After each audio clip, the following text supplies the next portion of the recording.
सभी विद्यार्थियों का गोविंद गुरु राजकीय महाविद्यालय की क्लास बीएससी फर्स्ट ईयर में सबका स्वागत है। सबसे पहले तो मैं अपना परिचय दे दूं। मैं Neeraj Kumar Shrimali, assistant professor botany, आपको बीएससी फर्स्ट ईयर का जो टेरिडोफाइट एंड जिम्नोस्पर्म वाला पेपर है उसको मैं पढ़ाऊंगा। और उसमें भी क्योंकि अभी हम ऑनलाइन मोड से पढ़ रहे हैं तो अभी मैं आपको टेरिडोफाइट्स वाला जो पोर्शन है उसको मैं पूरा कराऊंगा। तो सबसे पहले अपने पाठ्यक्रम को शुरू करने से पहले मैं कुछ बात करना चाहूँगा कि अब तक आपने जो स्टडी की that is of school level, अब आप कॉलेज एजुकेशन में आ चुके हैं। तो एक सबसे बड़ी भूल जो हमसे होती है, जो हमारे कॉलेज एजुकेशन में फर्स्ट ईयर के परसेंटेज को डाउन कर देती है, उसके बारे में मैं सबसे पहले बात करना चाहूँगा। देखिए, जब आप स्कूल एजुकेशन में थे, आप 11th में थे, 12th में थे, तो क्या होता है, वहाँ पर कंटिन्यूसली टेस्ट होते हैं, हाफ ईयरली एग्जाम होता है, ईयरली एग्जाम होता है, टुकड़ों टुकड़ों में एग्जाम होते रहते हैं। इससे क्या होता है कि आप टुकड़ों टुकड़ों में सतत रूप से पढ़ते रहते हैं, लगातार पढ़ते रहते हैं, जिससे टाइमली सिलेबस भी रिपीट हो जाता है और आपके एग्जाम में परफॉर्मेंस अच्छी रहती है।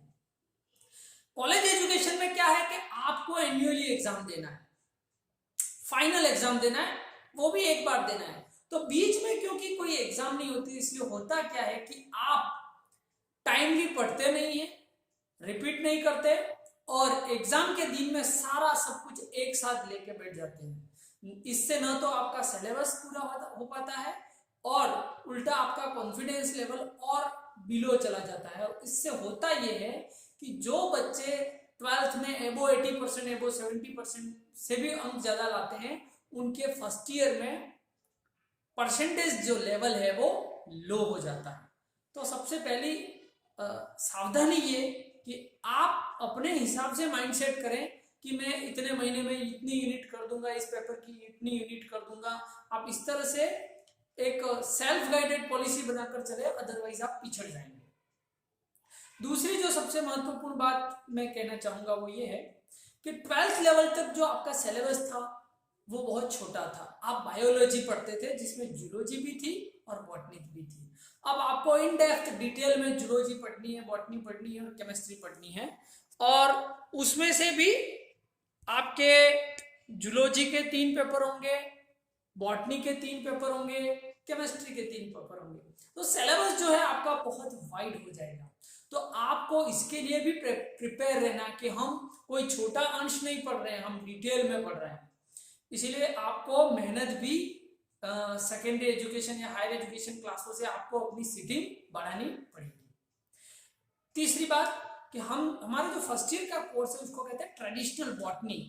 आपने 11th और 12th में नाम सुना है, algae, fungi, bryophyte, pteridophyte, gymnosperm, इनका इंट्रोडक्शन लिया है।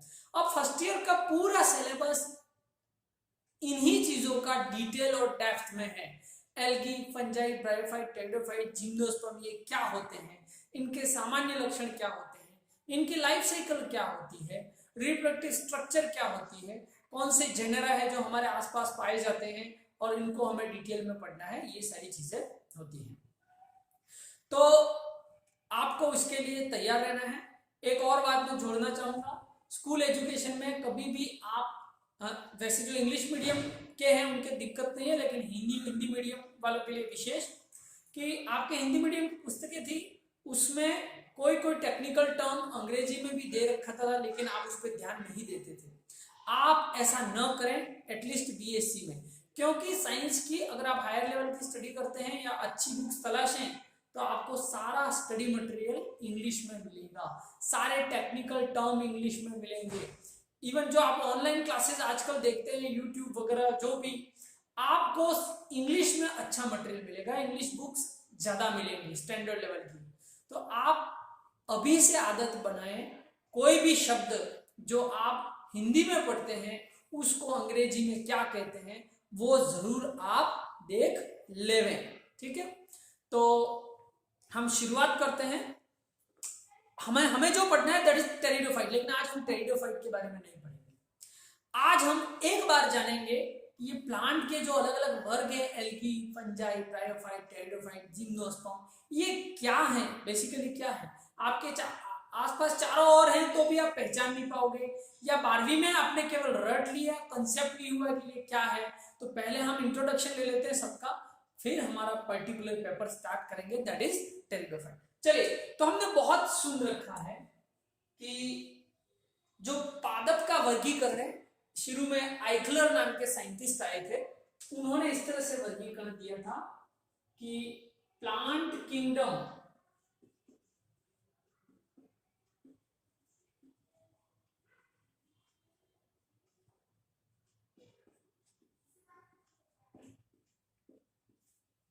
पादप जगत के दो भाग बनाए।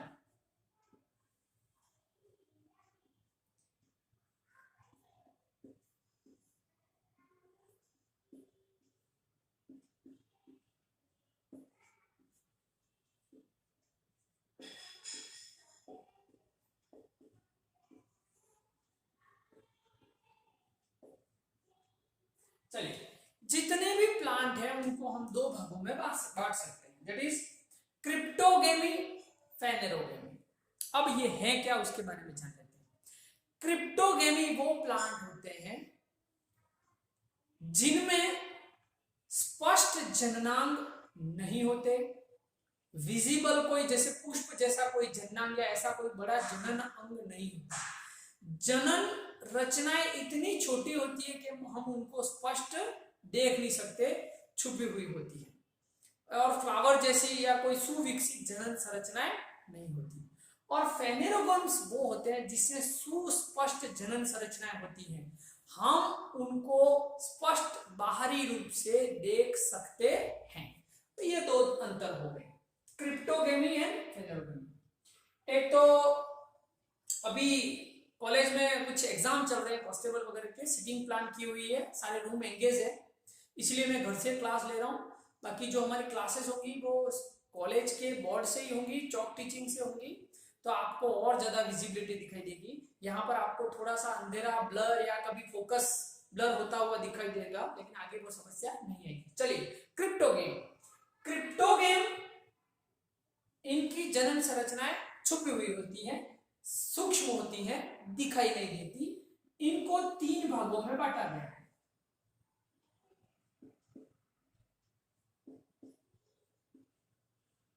थैलोफाइटा,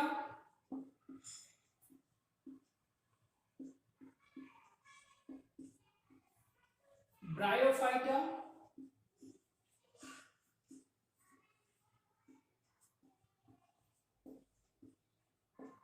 और टेरिडोफाइटा। और थैलोफाइटा में पुनः दो भाग आते हैं, एल्गी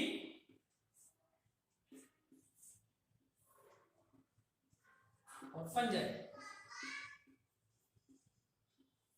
चलिए, तो जिनमें जनन संरचनाएं छुपी हुई होती हैं, अस्पष्ट होती हैं, छोटी होती है, उनको कहते हैं क्रिप्टोगेम। और वो तीन तरह के हैं plant group, Thallophyta, bryophyta, pteridophyta.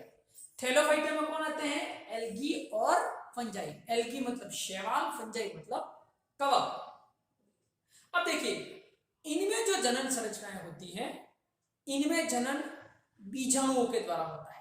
बीजाणु प्रायः एक कोशिकीय होते हैं, सूक्ष्म होते हैं, छोटी छोटी बीजाणु धनियों में विकसित होते हैं, तो ये क्रिप्टोगेम में आते हैं। कोई बीजाणु बड़े आकार के नहीं होते कि हम इनको स्पष्ट देख सके, जनन अंग इतने बड़े नहीं होते, पुष्प जैसे विकसित नहीं होते, है ना। तो क्रिप्टोगेम को हमने तीन भागों में बांटा, थैलोफाइटा, ब्रायोफाइटा और टेरिडोफाइटा।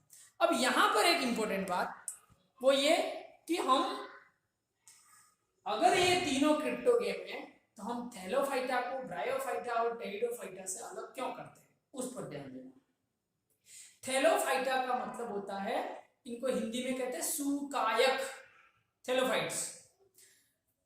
इनमें इनका जो पादप शरीर होता है वो थैलाब होता है, मतलब जड़, तना, पत्तियों में विभेदित नहीं होता, सरल शरीर होता है इनका पादप शरीर। और ऐसे थैलोफाइट में दो वर्ग आते हैं, शैवाल और कवक। जबकि ब्रायोफाइट और जो टेरिडोफाइट है वो इनसे ज्यादा थोड़े विकसित हैं। इनमें पादप शरीर में आप जड़, तना, पत्ती जैसी संरचनाएं देख सकते हैं, विभेदित कर सकते हैं, लेकिन इसमें पादप शरीर अविभेदित होता है, थैलाब होता है, जिसको कहते हैं थैलोफाइटा।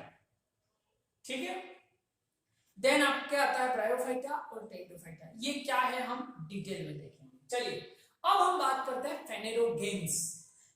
फेनेरोगेम्स का मतलब होता है जिसमें जनन संरचनाएं जो है वो स्पष्ट होती है, और इसमें दो भाग होते हैं, दो वर्ग होते हैं। आपने पढ़ा है जिम्नोस्पर्म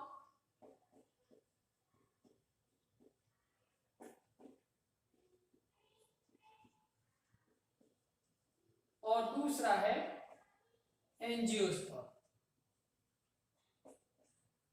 जिम्नोस्पर्म और एंजियोस्पर्म। जिम्नोस्पर्म का हिंदी में नाम है नग्न बीजी, और एंजियोस्पर्म का हिंदी में नाम है आवृत बीजी। अब इनमें इनको फेनेरोगेम्स में क्यों रखा, क्योंकि इनमें सुस्पष्ट जनन संरचनाएं होती हैं, जिसमें जैसे इसमें शंकु होते हैं, नर शंकु, मादा शंकु बाहर से दिखाई देते हैं। एंजियोस्पर्म में पुष्प होते हैं। पुष्प क्या होते हैं, पौधे की जनन संरचनाएं होती है। ठीक है, तो ये एक बड़ा वर्गीकरण है प्लांट किंगडम का, जो आरंभ से आइकलर नाम के साइंटिस्ट ने दिया था। तो क्रिप्टोगेम, फेनेरोगेम संरचनाएं क्या है और इसमें कौन से वर्ग आते हैं, आपको क्लियर होना चाहिए। शैवाल से लेकर टेरिडोफाइट तक क्रिप्टोगेम है, जनन बीजाणुओं के द्वारा होता है, जबकि जिम्नोस्पर्म और एंजियोस्पर्म फेनेरोगेम्स में आते हैं। इसमें सुस्पष्ट जनन संरचनाएं होती हैं पुष्प जैसी, जैसे जिम्नोस्पर्म में शंकु होते हैं और एंजियोस्पर्म में पुष्प होते हैं। तो ये एक बड़ा वर्गीकरण है। अब इसके अलावा इसका स्क्रीनशॉट ले लीजिए, मैं कुछ और शब्द बताऊंगा, उस पर भी आप ध्यान देना। स्क्रीनशॉट ले लीजिए इसका।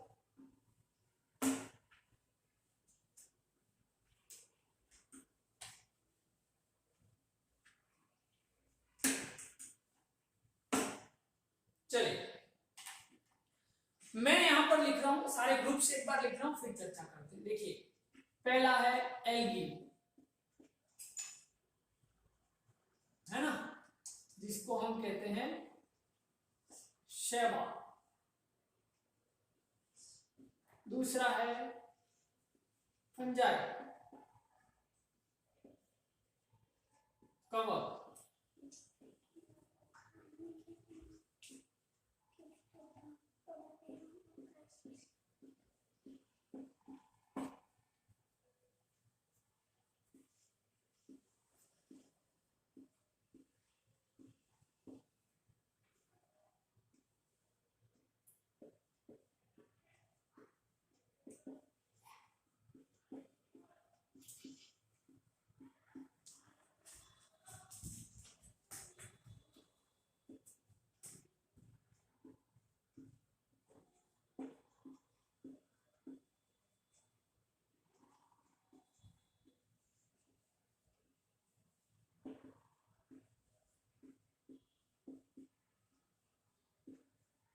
हाँ चलिए, ये 6 ग्रुप हो गए।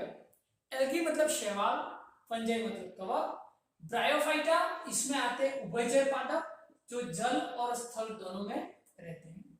टेरिडोफाइटा ये संवहनी पादप हैं, अभी समझेंगे ये क्या होता है। ठीक है, ये दोनों बीजीय पादप हैं जिसमें बीज पाए जाते हैं, बीजीय पादप। इसको इंग्लिश में कहते हैं स्पर्मेटोफाइट।